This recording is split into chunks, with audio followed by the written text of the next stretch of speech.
여러분 뉴스에서 들으시는 것처럼 지금 나라가 많이 힘들고 어려운 시간을 보내고 있습니다. 대통령의 계엄 선포가 탄핵으로 이어지면서 경제와 외교뿐만 아니라 나라 전체가 몸살을 앓고 있습니다. 많은 국민들이 실망과 좌절을 넘어 분노하는 이때 우리 성도들이 존재하는 이유가 무엇인지 묵상해 봅니다. 성도들만이라도 성경 말씀에 따라 비난하기 이전에 기도하고 정죄하기 이전에 또 회개해야 할 때입니다. 각자의 미스바에서 죄를 뒤집어쓰고 엎드려 회개하며 주님의 얼굴을 구해야 할 때입니다. 우리 주님이 세상의 빛이라고 했습니다. 우리 주님께서 다시 이 나라 이민족 가운데 빛을 비추어 주셔서 생명과 치유와 소망의 나라가 되기를 함께 기도해야 할 때입니다. 그런 기도가 울려 퍼질 때 다시 한번 이 나라 가운데 어둠이 물러가고 하나님 주시는 그 은혜로 충만한 나라가 될 것을 함께 믿음으로 기도하기를 바랍니다. 오늘은 요한복음 9장 1절부터 7절을 맹인은 어째서 실로암에서만 고침을 받을 수 있는가 라는 제목으로 말씀을 살펴볼 텐데요. 오늘 본문에 나오는 두 가지 단어를 중심으로 함께 생각을 해보겠습니다. 첫째는 세상의 빛입니다. 우리는 지난주에 예수님이 초막절 설교를 마치시고 성전을 빠져나오시는 것을 마지막으로 살펴보았습니다. 오늘 본문은 그 이후에 일어난 사건입니다. 1절을 다시 한번 같이 읽겠습니다. 1절 시작. 예수께서 길을 가실 때에 예수께서 성전에서 나와서 길을 가시다가 날 때부터 시각 장애를 가진 사람을 만났습니다. 이 사람은 8절에서 언급하는 것처럼 시각 장애를 가졌을 뿐만 아니라 그로 인해서 그걸로 연명하는 비참한 삶을 사는 사람이었습니다. 그런데 이 사람의 가장 큰 어려움은 사실은 사람들이 가진 편견이었습니다. 사람들은 이 사람이 죄를 지어서 천벌을 받은 것이다 이렇게 험담을 하면서 그를 짐승보다 못한 존재로 짓밟았습니다. 여러분, 그러나 우리 주님은 이 사람을 어떻게 생각을 하고 계십니까? 1절을 유심히 읽어보면 사도 요한은 우리 주님이 단순히 맹인을 보았다 이렇게 기록하지 않고 맹인된 사람을 보았다 이렇게 기록을 하고 있습니다. 그가 비록 육체의 장애로 구걸하는 비참한 인생을 살았지만 그리고 사람들로부터 따돌림을 받는 기구한 인생을 살았지만 우리 주님은 그를 한 인격적인 인간으로 보셨던 것입니다. 자기 자신도 자신에 대해서 저주를 하고 다른 사람도 그를 저주를 했지만 우리 주님은 그를 하나님의 형상을 가진 사람으로 보셨습니다. 여러분, 이 사람의 질병과 고난은 어디에서부터 비롯된 것일까요? 구약 성경은 죄로 말미암아 인간에게 죽음이 왔다고 이야기하고 또 죄로 말미암아 인간의 질병이 시작이 되었다고 증언합니다. 신약 성경도 죄로 말미암아 죽음과 질병이 왔음을 부인하지 않습니다. 우리가 지금 요한복음을 살펴보고 있는데요. 이 요한복음 자체도 사람의 질병이 그의 죄 때문이라는 그런 암시를 하는 본문들이 있습니다. 그러나 성경의 또 다른 부분은 명확하게 죄와 고난의 관계를 부정합니다. 욥기가 그런 책입니다. 욥의 친구들은 욥의 고난을 보면서 죄와 고난의 인과응보를 주장했지만 하나님은 욥의 친구들의 이와 같은 논리를 정면으로 반박하시는 책이 바로 욥기입니다. 욥의 친구들은 욥의 고난을 그렇게 생각을 했지만 하나님은 그것을 정면으로 반박하시는데요. 그래서 욥기는 무지한 자의 고난에 대한 메시지를 우리에게 보여주는데 그것이 성경에 전체적으로 관통을 하면서 결국 그리스도의 고난에서 절정을 이루는 것이 성경의 메시지입니다. 우리가 당하는 고난에는 우리가 알 수 없는 신비의 영역이 있다는 것입니다. 여러분, 우리는 인생을 살아가면서 이런 질문을 하죠. 사랑의 하나님이 어떻게 그럴 수가 있을까? 선하신 하나님이 어떻게 이런 일을 나에게 주실 수 있을까? 이 같은 신정론과 악의 문제에 대한 유일한 만족스러운 대답은 비슷한 질문을 가지고 십자가로 가신 예수님께로만 나옵니다. 그분이 만물을 심판하고 회복하기 위해서 다시 오실 때 우리는 이러한 질문에 대한 명확한 답을 그때 얻을 수가 있습니다. 그때까지 우리는 인생에서 일어나는 수많은 질문들을 신비의 영역과 그리고 마지막 최후 심판에 맡겨야 합니다. 그러나 사람들은 왠지 이렇게 모호하고 포괄적인 설명을 들으면 불안해합니다. 이해가 되는 고통은 그것을 받아들일 수 있고 견딜 수도 있는데, 이해가 되지 않는 고통은 받아들이기도 어렵고 견뎌내기도 어렵습니다. 왜 하필 나에게 이런 일이 일어나는가를 우리는 끊임없이 질문을 합니다. 그래서 독일의 대문호인 괴테는 인생에서 가장 무섭고 끔찍한 고통이 이해할 수 없는 고통이라고 말했습니다. 이것은 특별히 우리 그리스도인들에게 더욱 그렇습니다.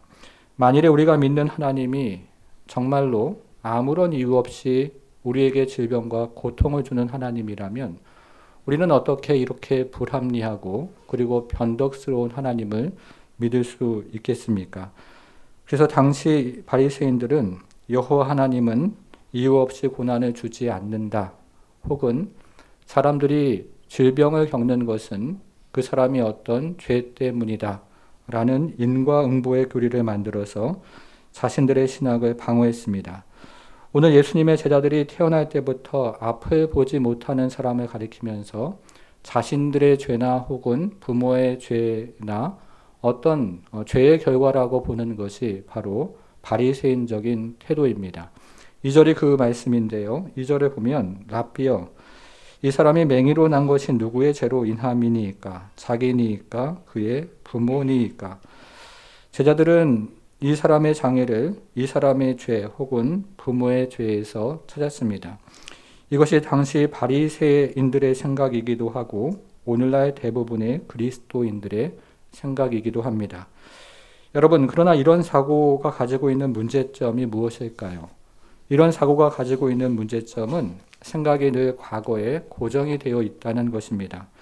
현재 모든 삶의 원인이 모두 과거에 있다고 생각을 하면서 과거 지향적인 사고를 가지고 살아가는데 그것이 성경적이지 않다는 것이죠.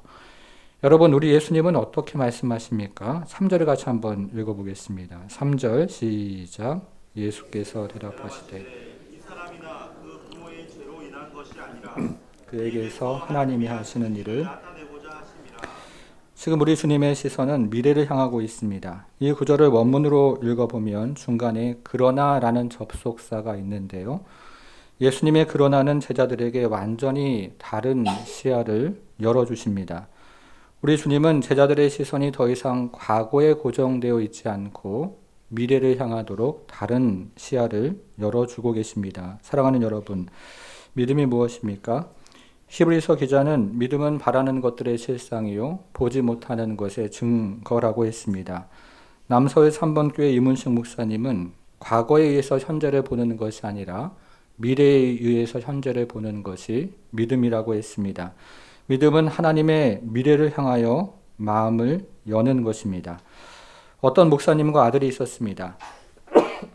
아들은 6시가 되면 아빠에게 전화를 합니다. 아빠, 몇 시에 와요? 응, 7시에 도착할 거야. 아들은 아빠에게 한 가지 더 질문을 합니다. 아빠, 불고기 버거 사가지고 와요? 응, 더블 버거 사가지고 갈게. 여러분, 이 아이는 불고기 버거를 언제 먹는 거죠? 아빠 올 때 7시에 먹는 것입니다. 여러분, 그런데 언제부터 행복할까요? 이 아이가 전화했던 6시부터 행복합니다. 왜 그렇습니까? 아빠를 믿기 때문이죠. 아빠가 종종 그래왔고 또 아빠가 이번에도 사가지고 올 것을 굳게 믿기 때문에 이 아이는 전화를 했던 그 시간부터 아빠와 함께 식탁에서 햄버거를 먹을 생각에 행복해하고 있습니다. 이런 것이 바로 믿음입니다. 믿음이 현실을 이기는 것이죠. 믿음이 과거나 현실에 안주하지 않고 앞으로 다가올 하나님의 나라를 보게 만들고 있습니다. 여러분, 지금 이 장면, 오늘 본문의 장면을 머릿속에 그려보실 수가 있습니까? 지금 이곳에 주님이 계시고 그 옆에 제자들이 있고 그 앞에 시각장애인이 있습니다. 제자들은 시각장애인을 보면서 그의 현실이 밤이라고 생각을 했습니다. 이 사람의 어두운 눈을 보면서 그의 현실이 캄캄한 앞을 보지 못하는 짙은 밤이라고 여긴 것입니다. 그러나 우리 주님은 시각장애인을 보면서 그의 인생을 어떻게 말씀하고 계십니까? 4절 한번 보겠습니다. 처음 보니까요. 때가 아직 뭐라고 되어 있습니까? 우리 주님은 같은 현실을 보면서 때가 아직 낫이라고 하십니다. 사랑하는 여러분, 여러분들은 여러분들의 현실을 어떻게 생각하십니까? 우리는 항상 우리의 현실을 고통스러운 밤이라고 생각하는 경우가 많습니다. 힘들다, 어렵다, 캄캄하다, 앞이 보이지 않는다고 말합니다.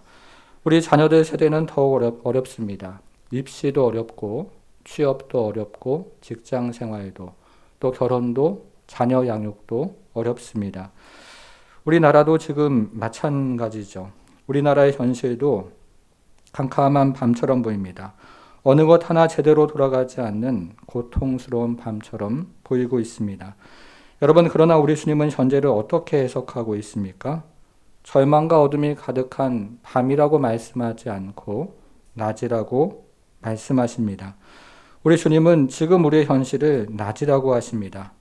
여러분들의 인생이 아무리 힘들고 아무리 어려워도 우리 주님은 여러분들의 인생을 낮이라고 말씀하시고, 이 나라 이 민족의 미래가 아무리 캄캄하게 보여도 우리 주님의 시선에서는 낮이라고 말씀하십니다.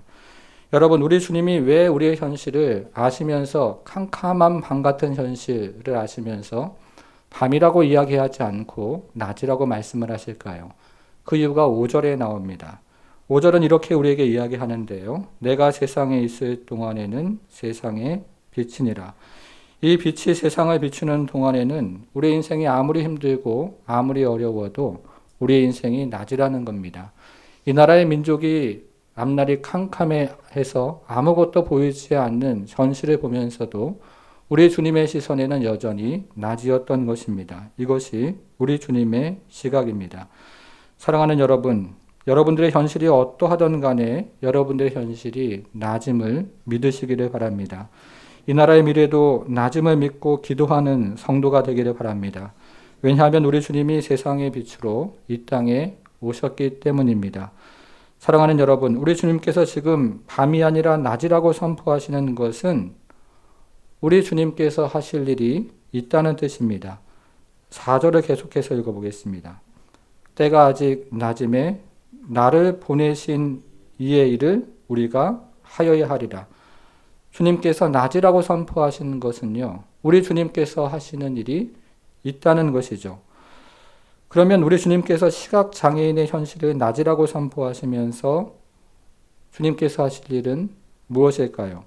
자, 그것이 둘째, 실로암 못에서 벌어지는 일입니다. 우리는 우리 주님께서 시각장애인에게 하시는 일을 통해서 우리를 통해서 어떤 일을 하시기를 원하시는지를 함께 생각을 해보겠습니다. 둘째, 실로암 못입니다. 이제 우리 주님은 시각장애인의 현실을 낮이라고 말씀하시면서 이렇게 말씀하십니다. 자, 6절과 7절을 같이 읽겠습니다. 시작. 이 말씀을 하시고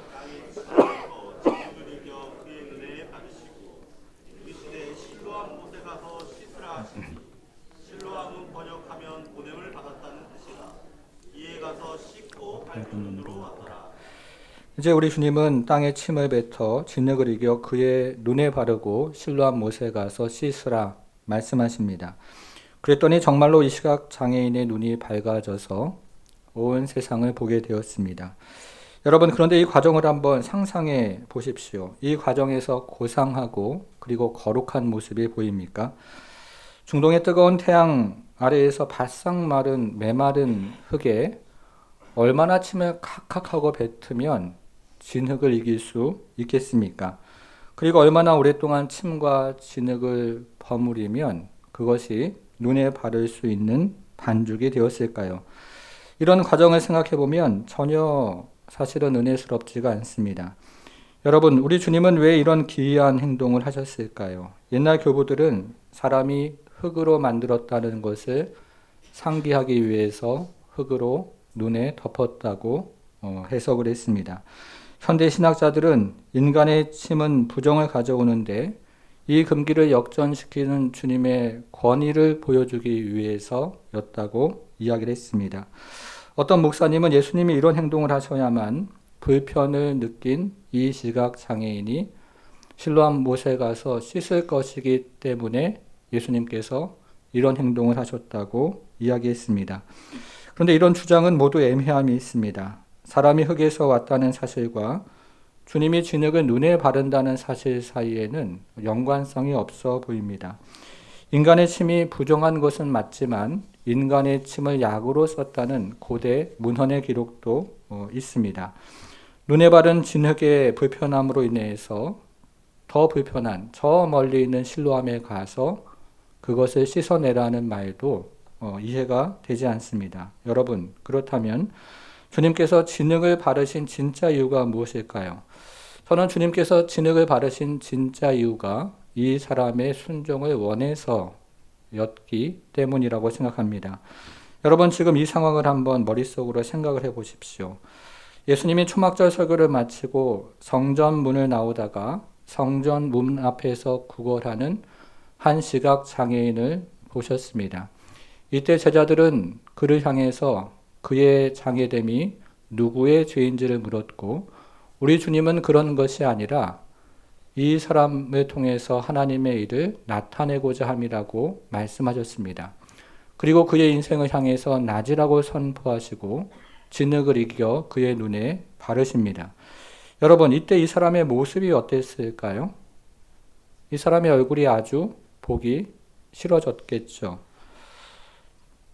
얼굴이 더러워져서 사람들의 놀림감이 되었을 것입니다. 그렇지 않아도 이 성전을 드나드는 사람들로부터 놀림의 대상이었는데 그 얼굴이 더 더러워져서 더욱 비참한 신세가 되었습니다. 그런데 예수님께서는 그에게 그 얼굴 그대로 가서 실로암 못에 가서 씻으라 라고 말씀하십니다. 이 사람이 얼마나 창피했을까요? 당시 실로암 연못은 예루살렘 성의 남쪽 티로페 골짜기 입구에 있었습니다. 지금 이 사람이 성전 입구에 있었다고 추측이 되는데요.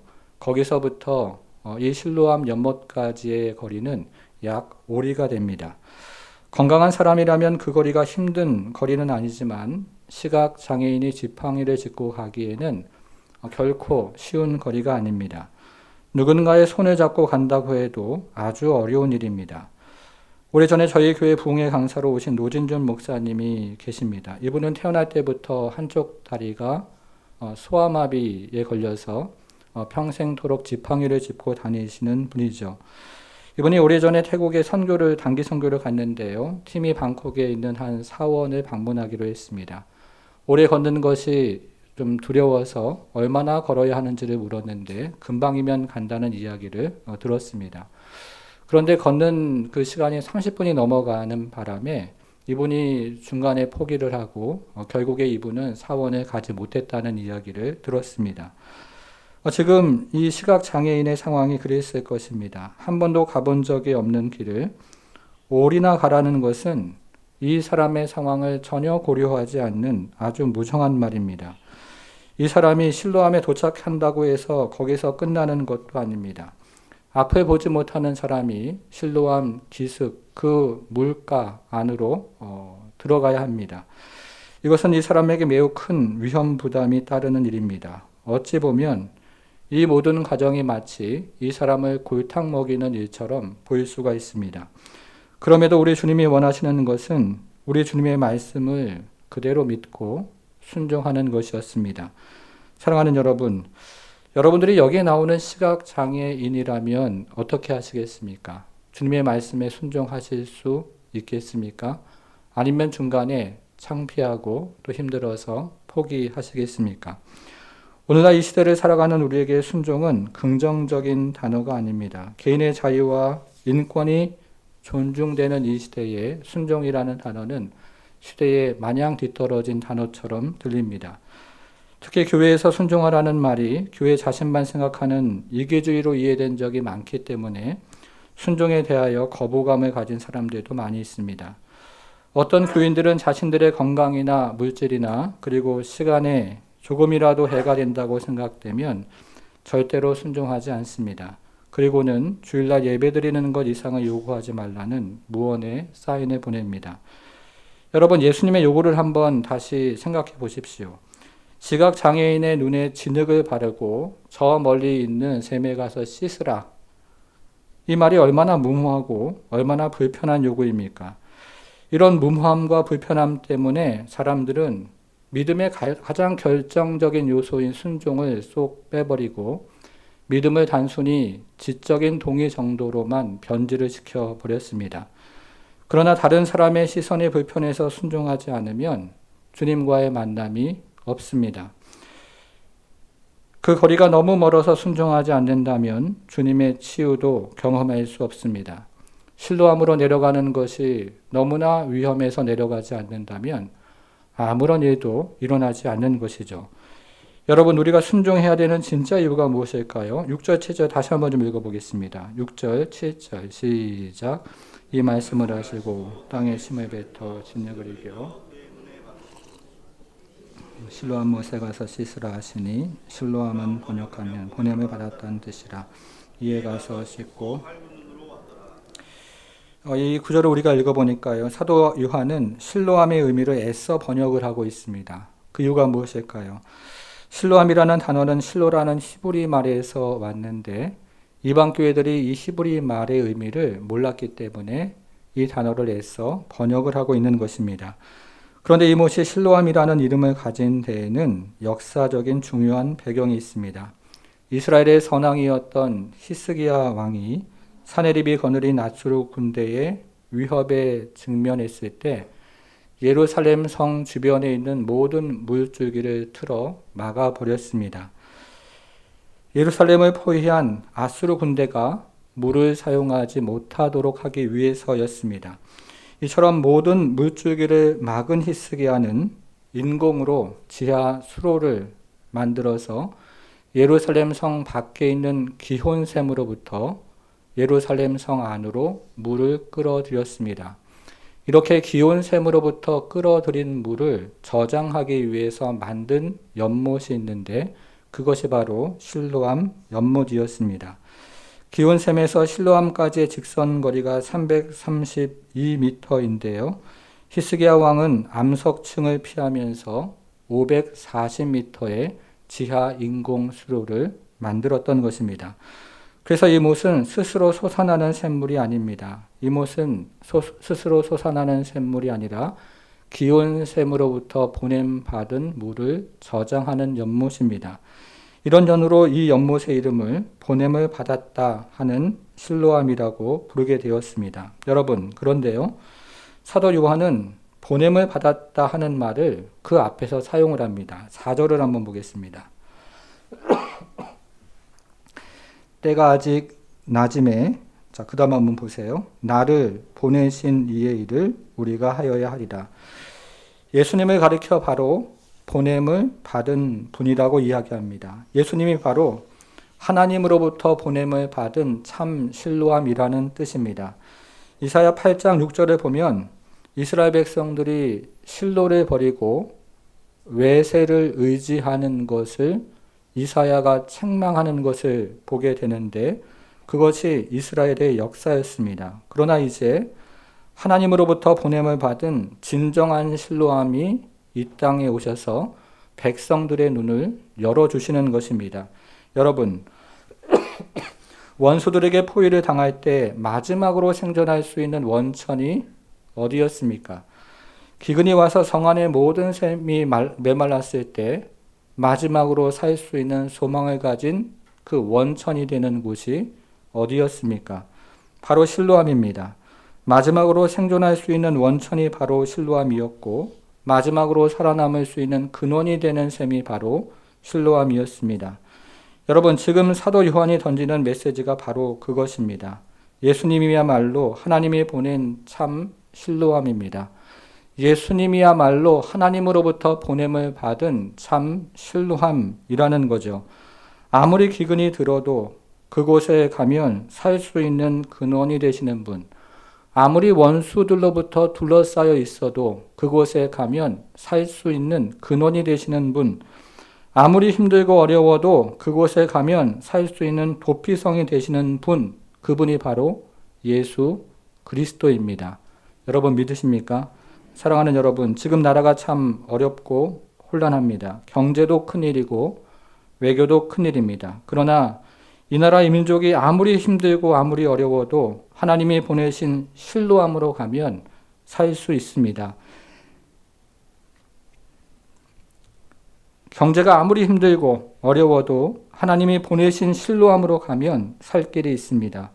정치가 아무리 혼탁하고 흔들려도 하나님이 보내신 실로암으로 가면 살 길이 있습니다. 사랑하는 여러분, 우리의 소망은 이 땅의 경제가 아닙니다. 이 땅의 정치도 아닙니다. 우리 그리스도인은 이 땅을 살아가면서 마땅히 이 땅의 경제와 정치에 관심을 가져야 하지만 그 어떤 것도 우리의 진정한 소망이 될 수 없습니다. 이 땅의 살 길은 하나님이 보내신 진정한 실로암 예수 그리스도입니다. 이 땅의 소망은 하나님이 보내신 진정한 실로암 그리스도 예수이십니다. 그럼에도 여전히 사람과 정당에 소망이 있는 것처럼 생각하고 지지하고 글을 퍼나르고 문자를 보낸다면 여전히 눈을 뜨지 못한 맹인과 같은 것입니다. 사랑하는 여러분, 여러분들의 인생은 어떠십니까? 살림살이가 어려우시죠? 아이들을 키우는 것도 쉽지 않습니다. 그러나 살림살이가 아무리 힘들고 어려워도 하나님이 보내신 실로암으로 가면 살 길이 있습니다.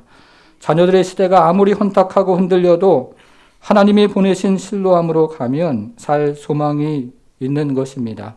사랑하는 여러분, 우리의 소망은 이 땅에서 조금 더 잘 살고 조금 더 건강하고 조금 더 편안한 것이 아닙니다. 담임 목회자로서 여러분들이 그렇게 살기를 진정으로 바라지만 우리의 진정한 소망은 하나님이 보내신 진정한 실로암 예수 그리스도에게 있습니다. 거기에 살 길이 있고 거기에 생명이 있고 거기에 소망이 있는 것입니다. 사랑하는 여러분, 주님의 말씀이 그리고 그 말씀에 순종하는 것이 아무리 어리석고 그리고 힘들어 보여도 주님의 말씀에 순종하셔야 합니다.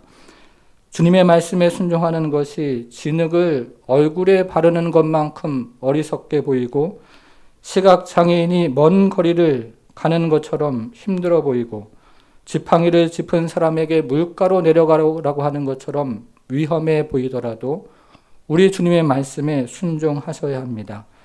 주님의 말씀이 내가 원하고 내가 기대하는 방법이 아닐지라도 우리 주님의 말씀에 순종해야 합니다. 그래야 만남이 있고 그래야 치유가 있습니다. 사랑하는 여러분, 눈을 뜨고 싶은 소원은 있지만 진흙을 눈에 바르는 순종이 없다면 어떻게 되겠습니까?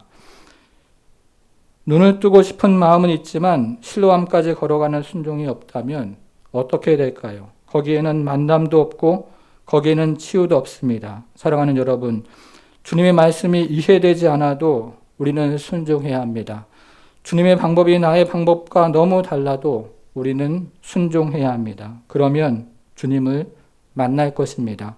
주님께서 치유해 주실 것입니다. 사랑하는 여러분, 그런 은혜가 우리 모두에게 있기를 바랍니다. 참된 순종을 찾기 어려운 이 시대에 살아가지만 참된 순종을 통해서 우리 주님께서 주시는 은혜와 치유와 회복과 그리고 그분의 만남을 통해서 진정한 성도로 이 땅을 살아가고 교회를 통해서 다시 한번 나라와 민족이 새롭게 되고 우리의 가정이 새로워지며 그리고 나의 인생이 한 낮음을 믿고 주 앞에 나아가 고백하고 기도할 때 소망 되신 그리스도 예수께서 우리를 치유하시고 회복시키시는 놀라운 은혜와 은총을 함께 누리는 모든 성도가 되기를 주님의 이름으로 축원합니다. 사랑하는 여러분, 신앙생활이 무엇입니까? 내가 이해되지 않아도 주님의 말씀을 따라가는 것입니다. 세상 사람들이 이해하지 못해도 주님을 따라가는 것입니다. 너무 힘들고 숨이 목에까지 차올라도 주님께 나아가는 것입니다. 왜냐하면 주님이 빛이시고 주님의 생명이시고 그 안에 생수가 있기 때문입니다. 그 안에 해답이 있습니다. 그 안에 인생의 궁극적인 문제에 대한 그리고 우리 개인의 삶에 대한 답이 있고 그리고 생수가 있고 생명수가 있습니다. 이 시간 우리의 모든 문제 그리고 이 나라 이 민족의 모든 문제를 주님께 아뢰며 순종을 결단하며 나아가는 시간 되기를 바랍니다. 함께 기도하겠습니다. 한 번 더 나라와 민족을 위해서 기도하겠습니다. 참 혼란스럽고 어려운 이 시간을 지나갈 때 이 자리가 다시 한번 미스바의 자리인 것을 믿고 우리가 죄를 뒤집어 쓰고 엎드려 회개하며 주님의 얼굴을 구하기를 원합니다.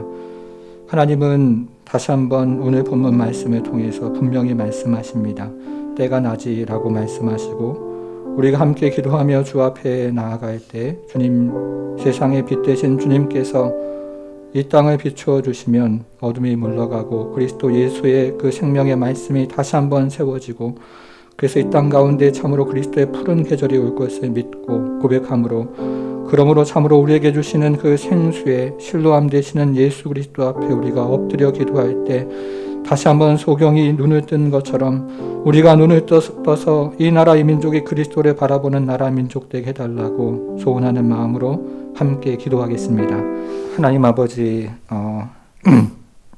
나라 민족을 생각하면 눈물이 앞을 가리고 참 분열되고 찢어진 이 땅의 심령들의 소망은 오직 우리에게 하나님 아버지, 하나님이 보내신 자 진정한 실로암 예수 그리스도임을 선포하고 고백하고, 하나님 아버지 그곳에 살 소망이 있고 살 길이 있음을 고백합니다. 원수들이 아무리 둘러싸여도 마지막까지 남아있는 그 샘, 기근이 불어와도 마지막까지 물이 남아있는 생명수, 그분이 예수 그리스도임을 믿고 우리가 선포하며 고백하며 하나님 아버지 궁극적으로 온 세상과 온 우주를 다스리시고 하나님 아버지 승리하신 그 승리가 성도의 승리요 그리고 우리의 승리인 줄을 믿고 하나님 아버지 시간 믿음으로 또 나아가오니, 하나님 우리 사랑하는 성도들의 기도를 들으시고 다시 한번 나라 민족이 새롭게 되는 하나님 은혜와 긍휼을 주님께서 베풀어 주옵소서.